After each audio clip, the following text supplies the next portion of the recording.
Muy buenas tardes, complace mucho estar aquí. Comentaba ayer con los amigos de Intal que regresar aquí siempre es placentero, pero es muy significativo.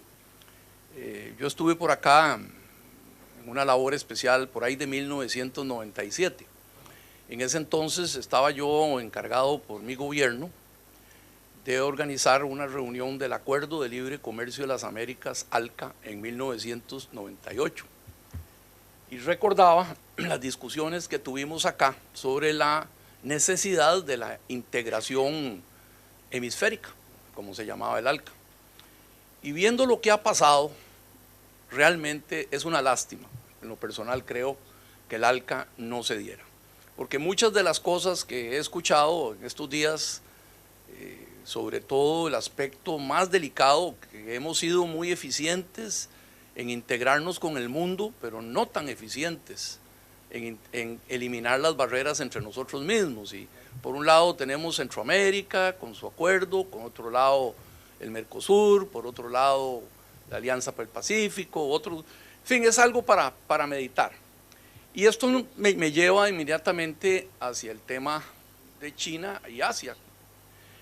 En realidad he tenido la suerte de haber estado involucrado en esto como con tres sombreros, y por eso tal vez es interesante la oportunidad que se me da para poder transmitirles. Quiero decirles que hay una presentación completa que no voy a hacer básicamente, pero bien, de todo lo que es el Tratado de Libre Comercio entre Costa Rica y China, y va a estar en la página web de Intal a su disposición, pero me gustaría tal vez transmitir un poco las vivencias y las lecciones que nos dio este proceso. En primer lugar, Costa Rica es el último país de América Latina que establece relaciones diplomáticas a hoy con China. Así como hay países que tienen 40 años y Cuba que tiene creo que 60 por ahí. Nosotros establecimos relaciones apenas en el 2007. Es una relación nueva realmente y estamos apenas. Entonces la primera embajada se abre en el 2007 y de ahí iniciamos el camino de conocer directamente lo que es esa gran nación. Sin duda alguna, como parte de esos acuerdos, voy a ser muy claro, la razón fundamental por qué se establece la relación diplomática con China, como ustedes saben, o no sé si todos conocen, muchos de los países que todavía apoyan a la República de Taiwán, Taiwán, están en Centroamérica. La mayoría de los países, incluyendo República Dominicana y Panamá, tienen relaciones diplomáticas con la República de Taiwán. Y pues en aquel momento Costa Rica se separa de ese grupo y establece una relación diplomática directamente con China. Esa decisión que se toma, se inicia en el 2006 y que se lleva, tiene muchas connotaciones y fue objeto de un gran estudio. En primer lugar, y quiero decirlo claramente, a mí me tocó en esa época, el gobierno con que iniciamos esas relaciones fue el gobierno del doctor Oscar Arias, Premio Nobel de la Paz, fue en el 2000, la segunda administración, y yo era el ministro de Comercio Exterior en ese momento, durante los 4 años de su administración. E hicimos un intento legítimo por que se nos aceptara en APEC, porque eso, siguiendo el ejemplo de países como Chile, que ha sido una gran guía en esto, de Perú, de los estados, compartíamos esa filosofía de integrarnos, de país pequeño que tiene que integrarse con el mundo, pero realmente APEC estaba y está cerrado aún a nuevos miembros. Hay una discusión interna y no encontramos, logramos eso sí algunos espacios para ubicarnos de observadores en algunas comisiones, pero no encontramos ese ambiente. De tal manera que cuando iniciamos las conversaciones con China, obviamente en aquel momento existía una relación tensa entre Taiwán y China, similar a la que está dándose ahorita, en este momento, en el cual había una oportunidad que un partido independentista llegara al poder en Taiwán. Entonces China empezó a cortejar, si se quiere, o María, con algunos países para dejar esa relación, y nosotros estábamos interesados porque en ese momento China era uno de nuestros principales socios comerciales, debido a que en Costa Rica, de acuerdo a nuestra estrategia de atracción de inversiones, teníamos plantas enormes de procesadores, como era la empresa Intel, que la mayoría de sus exportaciones eran para China. De hecho, era el cobre chileno era Intel para nosotros. Ese era básicamente como el 80% de las exportaciones nuestras eran esos productos de Intel. Teníamos un mercado. El país también estaba muy interesado en asegurar, siendo país pequeño, pero el acceso a los mercados internacionales era vital.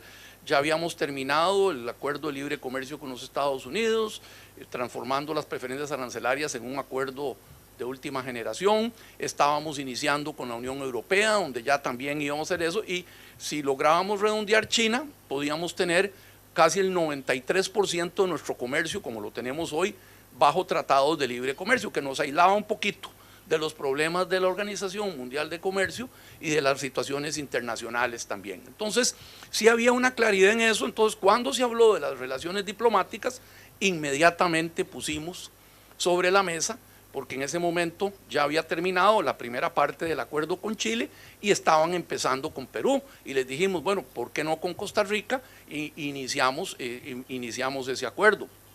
Una anécdota: el embajador chino aquí, Yang, pues se sentó en esa mesa. Yo estaba también en esas primeras mesas de intercambio, porque él era oficial en aquel entonces de la Cancillería, y nos acordamos desde ese momento. Realmente es increíble cómo pasa el tiempo. Pero bueno, así fue, y parte de los acuerdos diplomáticos, y la relación se empezó el 1 de junio, y en el memorándum que hicimos público de cuáles eran los acuerdos, incluimos el hacer un estudio de factibilidad del Tratado de Libre Comercio, que se inició en enero del 2008, básicamente durante 8 meses, y en octubre de ese año, básicamente, se acordó iniciar negociaciones del Tratado de Libre Comercio. Yo quiero enfatizar, al menos para nosotros, el estudio de factibilidad fue muy importante, porque era la primera vez que nos sentábamos con una delegación china a hablar de comercio. Había que conocernos, había que entender su estilo. Nosotros veníamos frescos de la negociación del CAFTA, de la negociación con la Unión Europea, es decir, de la negociación, e incluso nosotros mismos accedimos a hacer una negociación paralela con Singapur, que acababa de hacer un tratado con Panamá, porque sentíamos que el trabajar con Singapur nos iba a ayudar mucho a comprender un poco más el entorno chino. De hecho, Singapur, como ustedes saben, el 70, 60 y resto por ciento de la población es de origen chino, y también tienen una gran presencia de inversión en China, entienden mucho la filosofía china, y creíamos que era un buen complemento para ayudarnos, y así ha sido hasta el momento. Entonces, casi llevamos 2 negociaciones paralelas, y el estudio de factibilidad fue muy importante por varias razones. En primer lugar, conocer de primera mano el estilo de negociación, muy diferente al norteamericano, muy diferente al de los europeos. Es otro estilo, más directo, más pragmático. Desde el principio te dicen cuáles son sus intereses, y ahí se mantienen y hasta el cierre prácticamente. Yo no creo que haya habido un cambio en la posición de ellos, y más bien me decía mi jefe negociador en aquel entonces, mira, como está esto, yo puedo terminarlo en 3 rondas, pero o sea, la gente no lo aceptaría. O sea, para nosotros este es un país donde los acuerdos comerciales tienen que ir al Congreso, es un Congreso muy dividido, la gente quiere saber. Veníamos del CAFTA, que lo habíamos tenido que aprobar por referéndum, que fue una cosa terrible en el país, y una discusión enorme, y teníamos que hacer una buena, digamos, como dicen, tendríamos que jugar totalmente bajo las reglas del juego. Y lo que encontramos, y ese es un problema que todavía hoy tenemos, es que el grado de conocimiento, no solo de la clase empresarial, sino de la gente común y corriente, lo que está pasando en China es muy pobre. Y yo creo que eso es un tema que nosotros tenemos que internalizar, y que al menos, si no vamos a firmar un tratado de libre comercio, Tenemos que hacer lo imposible por los intercambios, por el conocimiento de académicos, de estudiantes, de la sociedad civil, porque realmente hay muchas cosas que uno escucha y que cuando va a China se va, no es cierto.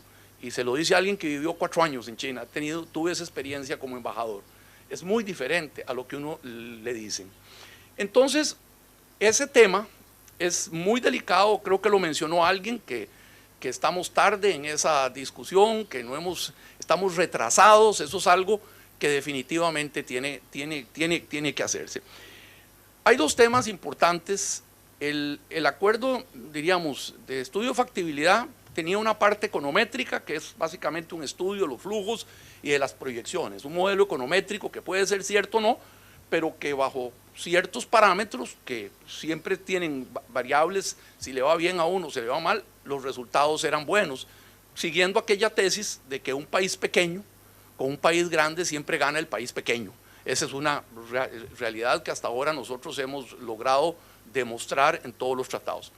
En segundo lugar, Costa Rica era muy clara en que si ya China era una realidad, porque esa es una realidad, la gente iba a las ferias de Cantón y compraban productos, los comerciantes, se veían productos chinos, algunos de contrabando por parte de una frontera a otros, que era mejor jugar con las reglas del juego como debe ser, el tener acceso a las entidades chinas que regulan, el poder sentarnos con ellos en una comisión de comercio a discutir problemas, a poder, digamos, tratar el comercio informal, era lo correcto. Y eso a veces es minimizado, sobre todo por los sectores empresariales, y se lo dice que es alguien que fue presidente de la Cámara de Industrias, de la cúpula empresarial y de la Asociación de Fabricantes de Alimentos. Mi carrera anterior fui 20 años dirigente empresarial.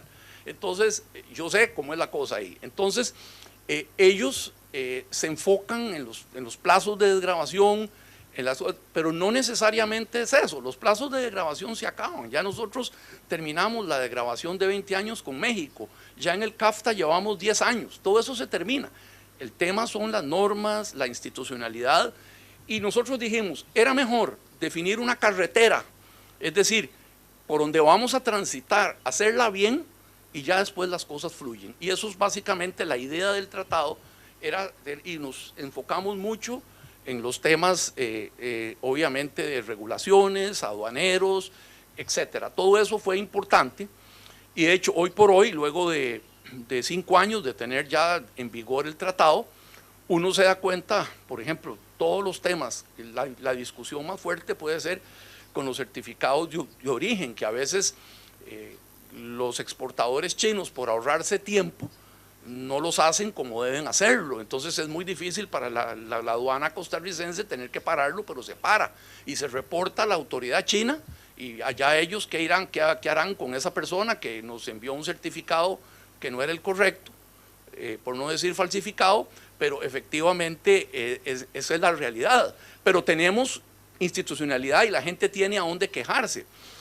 Del lado tal vez más duro, yo diría lo siguiente: uno llega con una gran ilusión al Tratado de Libre Comercio, pero la burocracia china es fuerte y grande. O sea, me parece, y yo siempre iba a la Cancillería de mi amigo Wang Yamin, que después fue director de América Latina, el embajador lo puede decir, mi queja era, ¿cómo es posible que yo teniendo un tratado de libre comercio con China no tenga una ventanilla única?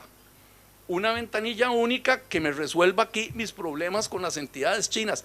Si no era la aduana, había que ir a la aduana. Si era la autoridad para la calidad, ACSIC, eran ellos. Entonces, tiene que tener una estructura en Beijing para andar de institución en institución, y yo siento que ahí tienen que ayudar más. Ese es un tema que tenemos que insistirles a ellos, no puede ser.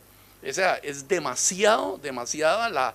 y entonces eso hace que, a pesar de haber negociado, por ejemplo, una desgravación de productos lácteos que China importa de todo el mundo, duramos 5 años y conversando con colegas nos fue bien, 5 años para poder lograr el certificación de la autoridad sanitaria para poder ingresar. Entonces lo van como dosificando, no es automático.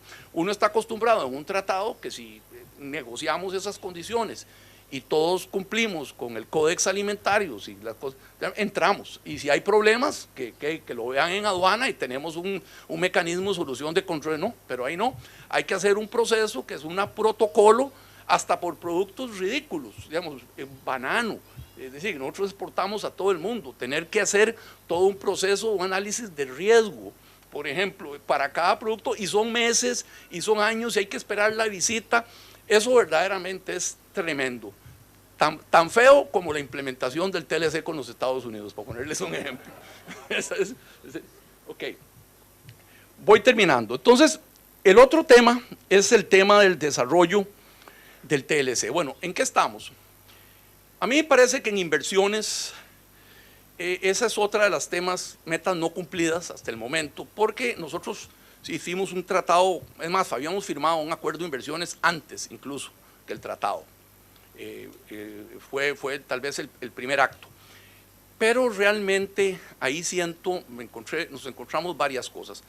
En primer lugar, Costa Rica estaba muy deseosa de recibir inversión en infraestructura. Sentíamos que el acuerdo fundamental podía ser inversión china en infraestructura que necesita el país, con préstamos blandos, que ellos están dispuestos a hacerlo, pero los procesos internos, no de los chinos realmente, es un asunto interno de país. De hecho, el BID ha hecho estudios en Costa Rica que se duró 8 años, inclusive aprobar préstamos, y Costa Rica hasta paga multas por no ejecutar a tiempo préstamos. Esto no es un tema con China, pero con China fuimos muy ambiciosos y gestionamos 2 acuerdos, uno para renovar una refinería y otro para una carretera al puerto principal, que fueron negociados de gobierno a gobierno, de estado a estado, escogiendo mediante el préstamo las empresas chinas que iban a hacer eso. Y eso definitivamente en el mundo de hoy ya hay que desterrarlo, porque eso genera dudas. La gente tiene dudas de ese tipo de préstamos, la gente le gusta más ver concursos públicos. Esos son temas, inclusive no hemos podido resolver hoy, años después, y eso es un tema que tenemos que lograr. Y yo sugería que el propio BID, que tiene algunos fondos, puede intermediar en eso, que sea el BID mediante inclusive solo empresas chinas, si quieren, pero que sea un proceso mucho más transparente. Yo siento que la gente va a ayudar a eso. En segundo lugar, y con esto termino, a mí me parece fundamental el apoyo a los empresarios y a las actividades que uno quiere colocar en el mercado de China. Mire, estamos mal acostumbrados, por ejemplo, Costa Rica es un país que ha sido muy exitoso en exportaciones, pero nosotros tuvimos 30 años con Estados Unidos, y es nuestro principal mercado, de la iniciativa de la Cuenca del Caribe, de preferencias arancelarias, donde se organizaban viajes, seminarios. Es decir, ya exportar a Estados Unidos, la gente lo hace sola, se monta en un avión, se va a Miami, o se va a Dallas, o se va a Nueva York y cierra negocios. Hablan inglés, eso. Con China hay que empezar de cero.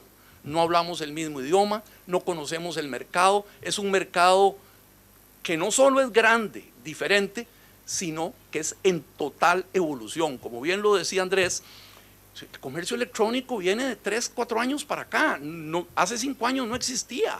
Es decir, los jóvenes chinos de hoy piensan muy diferente que la edad madura, que la gente que domina el país. Entonces realmente hay que estar ahí o hay que organizarse.